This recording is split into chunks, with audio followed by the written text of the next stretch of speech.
The football world, and specifically the Commanders family, take time to pay homage to a legend who has left us, and the latest on the offensive coordinator search for Ron Rivera, taking him out west. All of that right now on Locked On Commanders.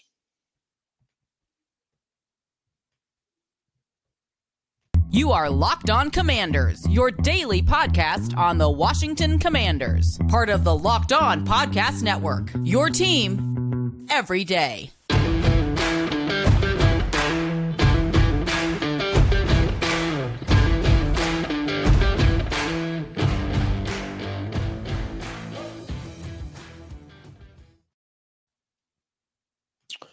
All right, Commanders fans, we welcome you aboard one and all to the Locked On Commanders podcast. We're part of the Locked On Podcast Network, your team every day. We're your daily podcast covering the Washington Commanders, free and available on all platforms, including YouTube and the WUSA 9 Plus app on your Roku or Amazon Fire Stick.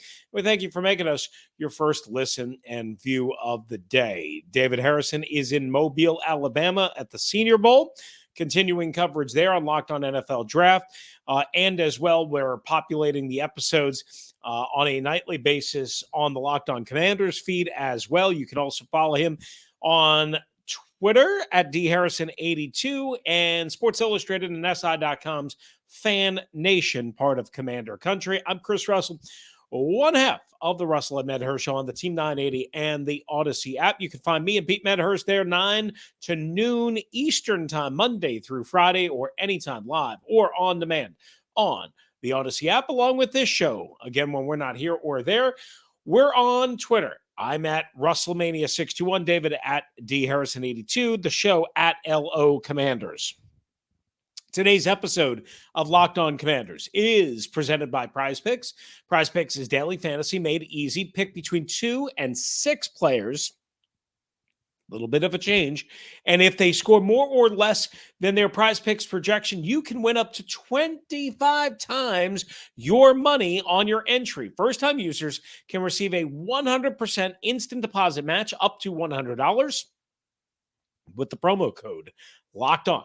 That's prizepicks.com and the promo code Locked On. Thanks again for making us your first listen and view of the day. And we begin with sad news. On Wednesday evening, we found out that legendary general manager and NFL executive and member of the Washington NFL family, and the man largely responsible, along with Joe Jack and Gibbs, for building such a tremendous football dynasty that led to 4 Super Bowl appearances and 3 Super Bowl titles. Bobby Beathard, Hall of Famer, has passed away on Wednesday. He died actually on January 30th, earlier this week, but we found out, of course, on Wednesday night, February the 1st. So it has been a little bit of gap.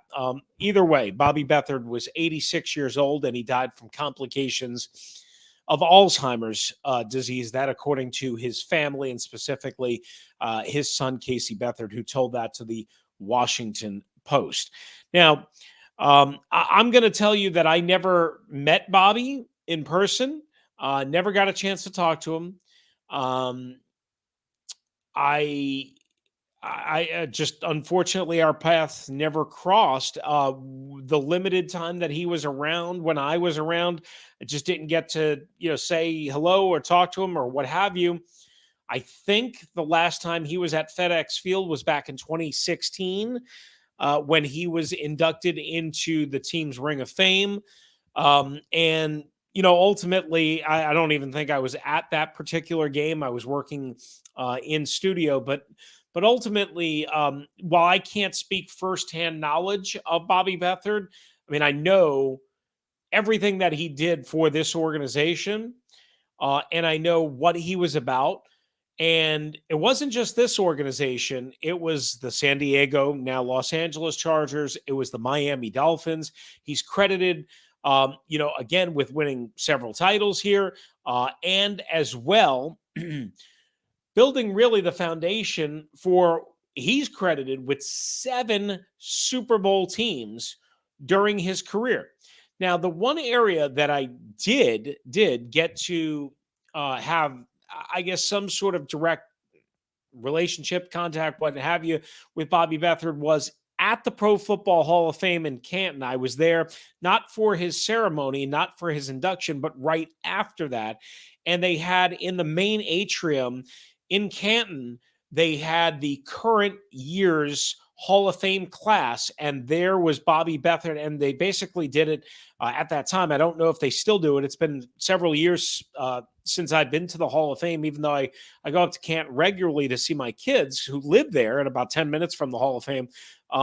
They had that year's particular class basically in lockers in the main atrium, the main lobby, when you kind of first walk in, and to soak up what was in Bobby's locker and to see all the gear and the the memorabilia and the different artifacts that the Hall of Fame was able to put together and honor Bobby, just tremendous. And listen, I know a lot of families and a lot of people are struggling from Alzheimer's. People very close to me, I'll just leave it at that, have gone through it and have suffered from it. And it is really, really, really, really difficult to kind of watch your loved ones not be what they once were. And, it is something that is taken very seriously. And it's something, unfortunately, that, it's hard to win that fight if you can even win it at all. But here's what I know about Bobby. Listen, Bobby, obviously a tremendous, tremendous football executive, right?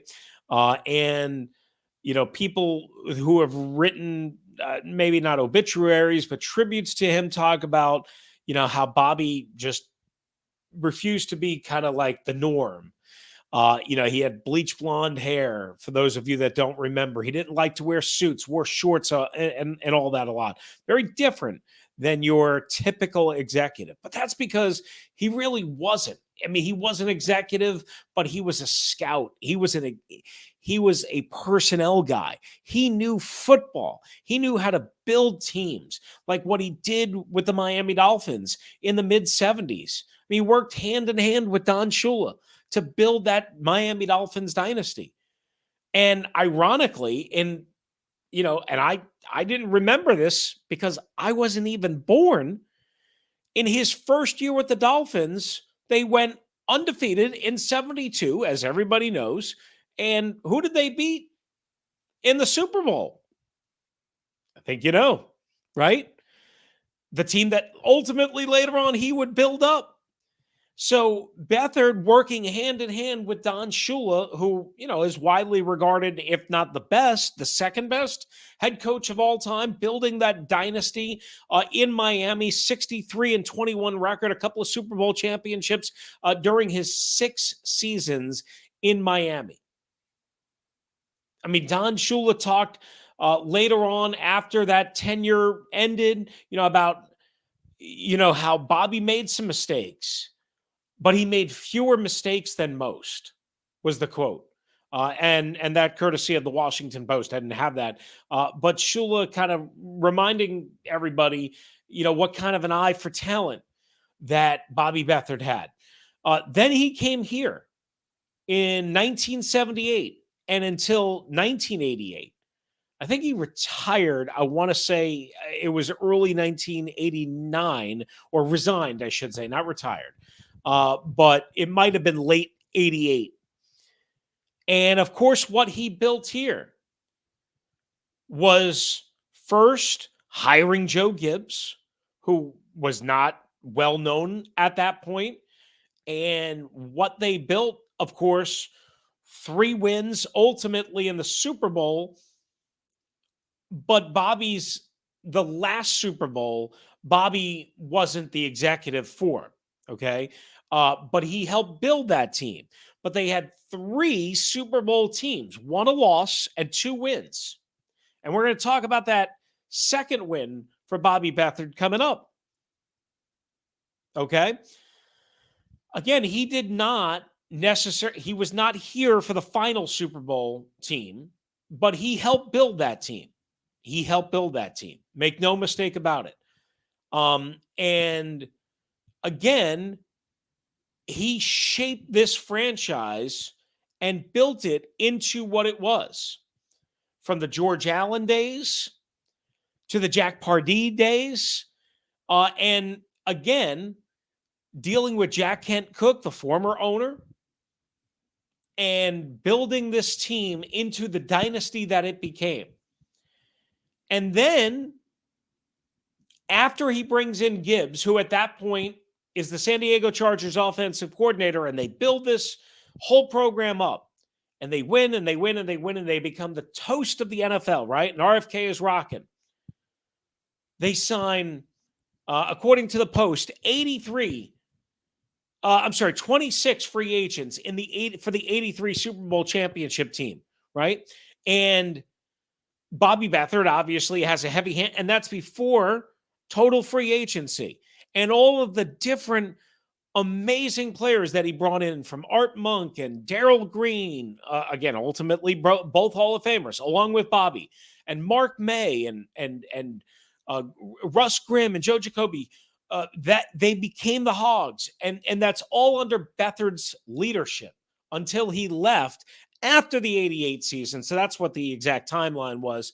And then again, Washington won a Super Bowl, the last Super Bowl, a couple of years later. Beathard not here, but again, he had a heavy hand in building that, and ultimately went to the Chargers and helped build them and take them to another Super Bowl just a couple of years later. And Beathard became the third general manager, according to the Post, to be inducted in the Pro Football Hall of Fame in 2018. Again, this was late 2018, I guess it was, that I last visited the Hall of Fame and was relaying some of the greatness that I saw on display. And of course, his bust. So Bobby Beathard, unfortunately, leaving us at the age of 86. Jim Trotter's got a wonderful story at NFL.com of that weekend, and how Bobby Beathard didn't realize, because of his sickness, didn't exactly realize that while he was in Canton to celebrate his Hall of Fame induction, that he hadn't actually been inducted yet. It's a really good story. I'm going to post it at LO Commanders, but I definitely think you should read it. Again, listen, I'm just telling you what I've read and what I know, and from people that I've talked to about Bobby. I just didn't know Bobby personally. So I don't have any firsthand knowledge, and I'm not going to make like I do. But make no mistake about it, he, along with Joe Gibbs, and, you got to give credit to Jack Kent Cooke and obviously the players that ultimately turned out to be great, great, great players, like Darrell Green, and so on and so forth. That's the backbone of this team. And think about it, right? I mean, again, won Super Bowls with different quarterbacks, right? And again, Bobby wasn't here for Mark Rippon in the last Super Bowl, but he sure was for Doug Williams and how that turned out. Joe Theismann, obviously. So think about that. Rest in peace, Bobby. We'll miss you. And we hope you're at peace. And this organization would obviously not be the same without you and without your contributions. The NFL would not either. Pro Football Hall of Fame in Canton, Ohio would not. The sport would not. And even though we never directly cross paths, I have nothing but respect and admiration for you. And again, wish you and your family nothing but the best of thoughts, and we'll miss you. Just again, as somebody who means a lot to this organization that we care about and talk about and love and think about a lot, we'll miss Bobby Beathard. And the tributes have poured in from all over the NFL, from all sorts of his former teams and executives and the league and the Pro Football Hall of Fame. And again, rightfully so. Rightfully so. We'll miss you, Bobby. All right. again, we will post more at LO Commanders for anybody interested in reading that. Coming up next on Locked On Commanders, where was Ron Rivera on Wednesday? And why is it a little bit surprising? That's next on LOC. But first, this episode of Locked On Commanders is brought to you by our friends at FanDuel Sportsbook. That's right, FanDuel Sportsbook. Yeah, this year, the only app you'll need at your Super Bowl party is FanDuel, America's #1 sportsbook. We're really excited about our new sports betting partner right in time for the big game. And FanDuel Sportsbook, the #1 sportsbook in America, has you set. Download FanDuel now so you can get and bet Super Bowl 57 with a no-sweat first bet. You'll get up to $3,000 back. That's right, $3,000 back in bonus bets if your first bet doesn't win. That's FanDuel. They let you bet on everything, money line to point spreads, props, touchdowns, the Super Bowl. They got all sorts of props.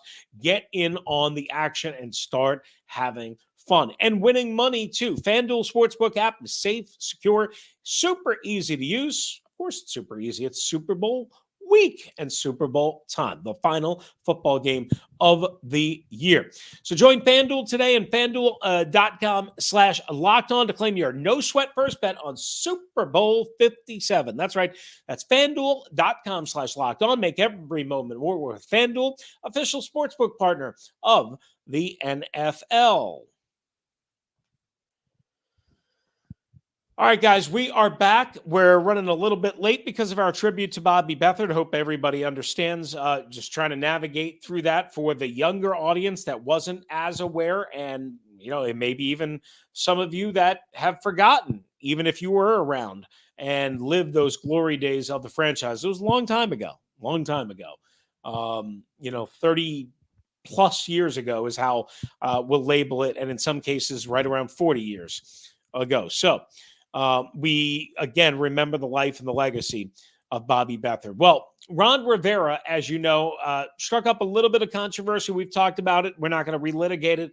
It has blown up on social media, on the radio, what have you, about his playing in the Pebble Beach Pro-Am. And, again, if he makes the cut, he's going to be there for 4 days. Then he's probably going to go to the Super Bowl in Phoenix, do a little media tour there. All the things that come around with being at a celebrity Pro-Am, especially one at Pebble Beach, family, all that stuff during a very, very, very critical time of the NFL calendar, right? With the Senior Bowl, they need an offensive coordinator, so on. Well, and we should have probably thought about this. We knew that the Commanders were interested in talking to Anthony Lynn, who this year worked with Kyle Shanahan, my guy Bobby Turner, and the San Francisco 49ers coaching their running backs all the way up until and through last Sunday against the Philadelphia Eagles in the NFC Championship. So Ron, while going out to Northern California for the Pebble Beach Pro-Am,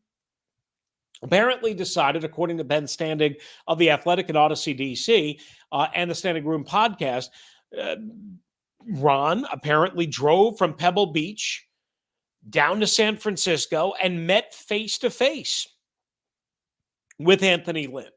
Great. That's awesome. Now, listen, it still does not, in my opinion, it still does not just brush aside that you can do business. Nobody said he was not going to be doing any business. What we said was it was bad timing to be playing 4 rounds potentially of golf and to be traveling all over the world. When you need an offensive coordinator, you haven't done, in my opinion, enough interviews. Maybe, again, their opinion that they have. We differ on that, what have you. And maybe you should be at the Senior Bowl, even though a lot of your staff is. Again, you're the grand poobah of this football operation. This football operation is not good enough. Again, sorry. I'm sorry for feeling that way. Robert Griffin III feels that way as well. He said it was not a great look. Just saying, okay? If you don't want to listen to me, fine.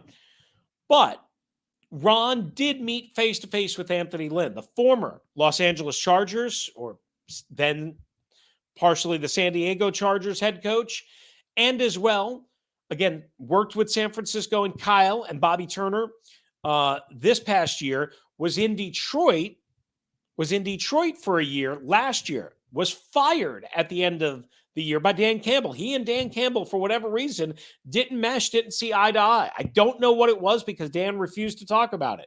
So I don't know if anybody has really scratched that surface about why it didn't work out. Otherwise, other than Detroit was not very good, this was not this past year, but of course in 2021. But he only lasted 1 year there, and that was the first year of the Dan Campbell era, right? And it just didn't work out, which was a little bit of a surprise. Can I tell you that Anthony Lynn would be a bad fit and a bad offensive coordinator? Of course not. Of course not. Is it an inspiring hire? Is it a guy that's going to make everybody feel galvanized? No, it's not. But if they want to hire Anthony Lynn, fine. And if Ron wants to justify, hey, I was out in the Bay Area, I did a little personal look, they could have hopped on a plane anyway. They could have brought Anthony Lynn. They could have kept him around after Philadelphia. They could have met virtually. I mean, I'm sure they know each other from years and years and years of traveling the same circuit. It just so happened to be convenient for Ron to hop in the car, presumably, and drive down and meet with Anthony Lynn face to face. Good luck. I mean, nothing wrong with that. I'm glad they met. It does not absolve completely Ron Rivera not being at the Senior Bowl and not being back at the facility and instead participating in the Pebble Beach Pro-Am all this weekend and then doing probably, again, a celebrity media tour next week in Phoenix at the Super Bowl. I'm sorry. I need you to turn over every stone. And I need you to look at every bit of tape and every analytic that you possibly can. It's hard to do that when you're traveling and playing golf. Hard to do that. I can't say it's impossible. It's really hard to do that. All right, we come back, close up shop here on the Locked On Commanders podcast with a note on Daron Payne. And is there any bigger decision than he that the Commanders have to deal with this offseason? We'll tell you what ESPN had to say next on the Locked On Commanders podcast. But first, this episode of Locked On Commanders is brought to you by our friends at Prize Picks. That's right, Prize Picks and PrizePicks.com. How does it work, you ask? Well, a little change of pace here, right? Right in time for the Super Bowl. Pick between 2 and 6 players. And if they score more or less than their Prize Picks projection, you can win up to 25 times your money. Obviously, the more players you pick and the more projections you get right, you are going to win more of your money and up to 25 times your money. So there's no competing against other people. It's you versus the Prize Picks projection that are set forward. You pick the players. You can watch any sport. You can follow any player from any sport, including the upcoming Super Bowl. And as well, NHL, NBA, and PGA Tour is back and in full swing. Men's college basketball and more. Currently operational in over 30 states and in Canada. Download the Prize Picks app or go to prizepicks.com to sign up and play daily fantasy sports. First-time users can receive a 100% deposit match up to $100 with promo code Locked On. If you deposit $100, Prize Picks is going to give you $100. If you deposit $50, Prize Picks is going to give you $50. Don't forget to use the promo code Locked On and sign up for an instant deposit match of up to $100.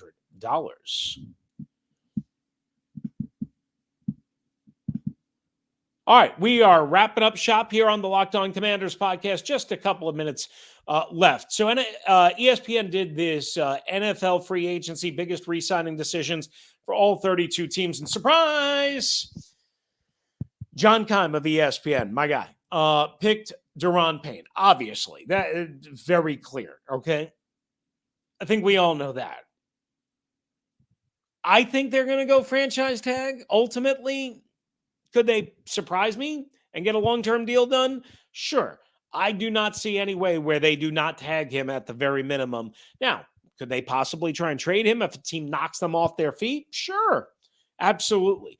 Especially when you consider that they have upcoming contract situations with Montez Sweat, right? Who's going into the 5th-year option that they picked up and the final year of his deal. And safety Cam Curl, who we talked about on the last episode, along with his dad, is squawking on Twitter and wanting big money. He goes into the 4th year of his rookie deal and the final year. And they have to make a decision on Chase Young, not for 2023, but for 2024.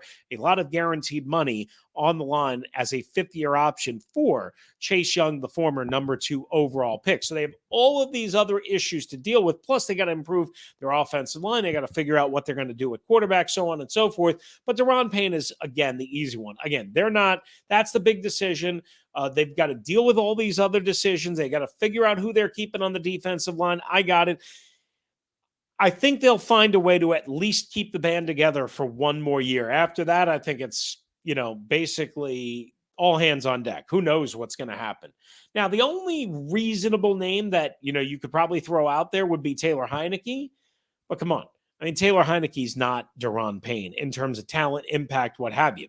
Around the NFC East, Saquon Barkley was the Giants' choice. He's a free agent. Tony Pollard, coming off of a gnarly injury in the playoffs, he was the Cowboys' choice. And C.J. Gardner-Johnson of the NFC champion Philadelphia Eagles were the Eagles' choice in the rest of the division. And before we leave you, again, a happy 35th anniversary to Doug Williams and the 87 world champion Washington NFL franchise.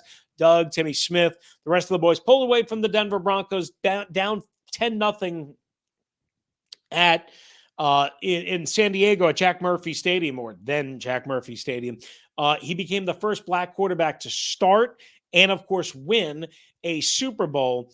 And 35 years later, being remembered this week, as he rightfully should. I love Doug. I'm going to try and get him on the show next week, see if we can work that out schedule-wise. And, of course, it's kind of ironic or fitting that we celebrate that. And then Jalen Hurts and Patrick Mahomes, 2 black quarterbacks facing off in the Super Bowl for the first time, I believe it is, in the history of the Super Bowl next Sunday in Glendale, Arizona. So congratulations to Doug. And of course, again, that's how we kind of wrap up the show.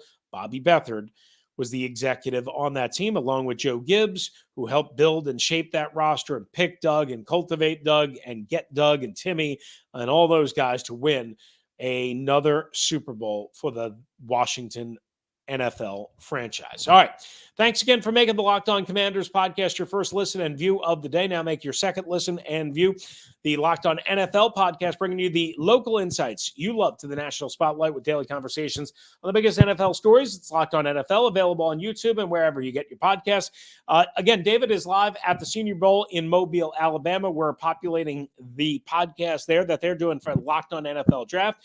Make sure you follow my SI.com's Commander Country. I'll be back and manning the fort from here in D.C. as news warrants, of course. We'll see what happens on a Thursday in terms of the offensive coordinator. Otherwise, we'll be planning on doing a show on Friday afternoon, just for the record and just for scheduling, as we've been doing through much of the football season. So stay tuned for all of that. If you want to hop in, it's Locked On Washington Commanders at gmail.com or DM us on Twitter at LO Commanders. Again, for David Harrison, who's in Mobile, SI.com's FanNation and Commander Country, I'm Chris Russell, one half of the Russell and Her Show on the Team 980 and the Odyssey app.